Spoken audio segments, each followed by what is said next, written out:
हाँ दोस्तों, approach temperature के सेकंड वीडियो में आपका फिर से स्वागत है। पहले वीडियो में हमने बात किया था कि इवेपोरेटर का अप्रोच टेम्परेचर कैसे निकालते हैं, अप्रोच टेम्परेचर का मतलब क्या होता है और इसकी ज़रूरत क्यों होती है। ठीक है, आज हम बात करेंगे कंडेंसर के अप्रोच टेम्परेचर के बारे में। अभी आप ये चिलर जो देख रहे हैं, ये एयर कूल्ड चिलर है। Condenser approach temperature air cooled chiller, water cooled chiller दोनों में अलग अलग होता है, दोनों में अलग अलग पॉइंट पे निकाला जाता है। तो उसके बारे में हम बात करेंगे। पहले हम बात करते हैं वाटर कूल्ड चिलर के approach temperature, condenser approach temperature कैसे निकालते हैं, इसका मतलब क्या होता है। देखिए, पहला तो हमने लूप पढ़ा था कि ये क्लोज लूप जो एचयू में पानी जाता है, इवेपोरेटर से एचयू में पानी जाता है, फिर एचयू से इवेपोरेटर में आता है, ये क्लोज लूप होता है। इसमें क्या है कि ये फॉरेन मटेरियल, ये रस्ट वगैरह का चांसेस कम होता है। लेकिन ये दूसरा वाला जो सर्किट है, ये क्लोज लूप नहीं, ये ओपन लूप होता है। जो कूलिंग टावर से पानी ठंडा होता है, फिर कूलिंग टावर से ये कंडेंसर में आता है, फिर कंडेंसर से ठंडा, कंडेंसर से गर्म होकर फिर कूलिंग टावर में जाता है, कूलिंग टावर में फिर ठंडा होता है, कंडेंसर में आता है। तो ये जो लूप है, ये जब ये ओपन लूप में होता है तो वहाँ पे क्या होता है कि इसमें आयरन, मैग्नीज, कैल्शियम कार्बोनेट, ये सब चीज़ें आने लगती हैं। तो उसके वजह से रस्ट पकड़ता है, इसका अप्रोच टेम्परेचर कम हो जाता है, यानी कि इसका एफिशिएंसी कम हो जाती है। क्या होता है कि कंडेंसर का सेल और ट्यूब जो होता है उसमें हार्ड लेयर बन जाता है। हार्ड लेयर बनने की वजह से जो ठंडा पानी है और रेफ्रिजरेंट जाता है, दोनों के बीच में प्रॉपर हीट एक्सचेंज नहीं होता है, तो वहाँ पे इसकी एफिशिएंसी कम हो जाती है। यही मेन मकसद होता है। तो अब हम जानेंगे इसको निकालते कैसे हैं, इसकी रेंज क्या होती है, इन सब बारे में हम बात करते हैं। जो अप्रोच टेम्परेचर होता है, पहले वीडियो में मैंने बताया था कि ये एफिशिएंसी शो करता है। अगर हम इवेपोरेटर का अप्रोच टेम्परेचर निकालते हैं तो इवेपोरेटर का एफिशिएंसी शो करेगा, कंडेंसर का अप्रोच टेम्परेचर निकालते हैं तो कंडेंसर की एफिशिएंसी शो करेगी। ठीक है, तो अब हम बात करते हैं कि ये कंडेंसर, जो कूलिंग टावर का कंडेंसर जो होता है, उसका अप्रोच टेम्परेचर कितना होता है, उसकी रेंज क्या होती है और क्या होता है। तो कंडेंसर अप्रोच टेम्परेचर जो होता है वो लिविंग कंडेंसर वाटर टेम्परेचर, यानी कि ये अभी आप देख रहे हैं, ये देखिए, ये इवेपोरेटर है, इवेपोरेटर है। ऐसे ही मान लीजिए कंडेंसर है, तो इसमें क्या है कि दो लाइन दिख रही है, ये दो लाइन दिख रही है, एक इंटरिंग है और एक लीविंग है।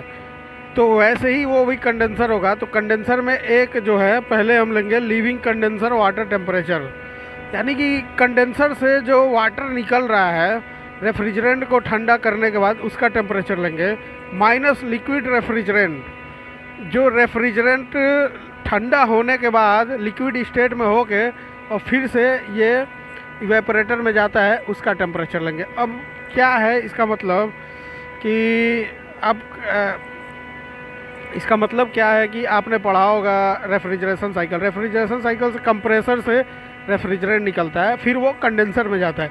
तो वो कंडेंसर रेफ्रिजरेंट क्या है, वेपर फॉर्म में है, वो वेपर फॉर्म में है, रेफ्रिजरेंट वो वेपर फॉर्म में है। तो उसको हमें लिक्विड में कन्वर्ट करना पड़ता है, क्योंकि इवेपोरेटर में जाता है ठंडा होके, तो वहाँ पे पानी को ठंडा करेगा और वो फिर वो पानी जो है सप्लाई होगी एचयू में, तो वहाँ से हवा ठंडा होगी। तो जब ये कंडेंसर में जाता है रेफ्रिजरेंट वेपर फॉर्म में, तो उसको ठंडा करने के लिए कूलिंग टावर से हम पानी लेते हैं। वो ठंडा पानी कूलिंग टावर से कंडेंसर में आता है, ये रेफ्रिजरेंट को ठंडा करता है, फिर कूलिंग टावर को जाता है। ये सर्कल जो है चलता रहता है। तो वही चीज़ अभी ये आप फोटो देख रहे हैं, फ़ोटो में आप देखिए, ये जो कंडेंसर है, कंडेंसर से कूलिंग टावर, कंडेंसर में कूलिंग टावर से पानी आता है और ये फिर कंडेंसर के बाद टू कूलिंग टावर चला जाता है। तो जो कूलिंग टावर को जाता है पानी, मतलब ठंडा करने के बाद जो पानी जा रहा है, उसका टेम्परेचर लेंगे T1, उसको बोलेंगे T1। कूलिंग टावर को जो जा रहा है कंडेंसर के जस्ट बाद, फिर कंडेंसर में कंप्रेसर से रेफ्रिजरेंट आता है वेपर फॉर्म में, और ये एक्सपेंशन वाल्व को जाता है। ये 0.3 दिख रहा है, यहाँ का टेम्परेचर लेंगे T2, यहाँ का टेम्परेचर लेंगे T2। ये लिक्विड फॉर्म में हो गया है, अभी कंडेंसर के बाद ये लिक्विड फॉर्म में हो गया, इसका टेम्परेचर लेंगे T2। तो जब कंडेंसर अप्रोच टेम्परेचर निकालेंगे तो T1 माइनस T2, यानी कि कूलिंग टावर को जो पानी जाता है उसका टेम्परेचर T1, और कंडेंसर के बाद जो लिक्विड है, रेफ्रिजरेंट लिक्विड है, उसका टेम्परेचर T2। इन दोनों को डिफरेंस करेंगे तो हमारा आएगा condenser approach temperature cooling tower का, मतलब वाटर कूल्ड चिलर का कंडेंसर अप्रोच टेम्परेचर निकलेगा। इसकी रेंज होती है 0 to 4 डिग्री सेंटीग्रेड।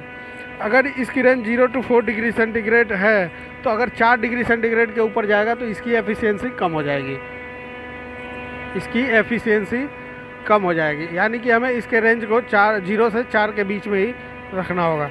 अब आता है condenser approach temperature in air cooled chiller. Air cooled chiller में कंडेंसर अप्रोच टेम्परेचर कैसे निकालते हैं, तो इसके लिए अभी ये आप यूनिट देखिए, ये एयर कूल्ड चिलर है, इसका हम कंडेंसर अप्रोच टेम्परेचर निकालेंगे। तो सैचुरेटेड रेफ्रिजरेंट कंडेंसिंग टेम्परेचर, ये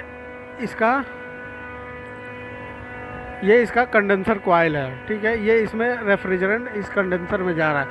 तो जहाँ पे ये वेपर रेफ्रिजरेंट लिक्विड में कन्वर्ट हो रहा है उसका टेम्परेचर लेंगे। सैचुरेटेड रेफ्रिजरेंट कंडेंसिंग टेम्परेचर, यानी कि कंडेंसेशन जहाँ पे हो रहा है, जहाँ ये वेपर से लिक्विड में बन रहा है वहाँ का टेम्परेचर लेंगे।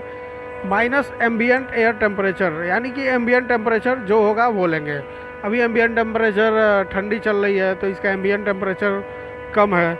तो इस तरह से एयर कूल्ड चिलर के कंडेंसर अप्रोच टेम्परेचर को निकालते हैं। या cooling tower temperature, cooling tower approach. Cooling tower approach कैसे निकालने के लिए एम्बियंट वेट बल्ब टेम्परेचर लेंगे। एम्बियंट वेट बल्ब टेम्परेचर, यानी कि एम्बियंट टेम्परेचर लेंगे लेकिन वो ड्राई नहीं, वेट बल्ब में होगा, ठीक है। Minus condenser water return temperature, condenser water return temperature, जो कि हम कंडेंसर के भी अप्रोच टेम्परेचर में वो टेम्परेचर लेते थे। तो कंडेंसर वाटर रिटर्न टेम्परेचर, इसको जो डिज़ाइन किया जाता है वो 2.8 डिग्री सेंटीग्रेड से कम होता है और 5 डिग्री फ़ारेनहाइट। जैसे कि मान लीजिए अभी ambient wet bulb temperature 27.8 degree centigrade आ रहा है और condenser water return temperature 30 degree centigrade.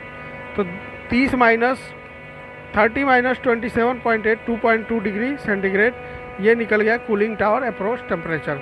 इसकी range less than 2.8 degree centigrade होती है। तो ये हो गया अप्रोच टेम्परेचर।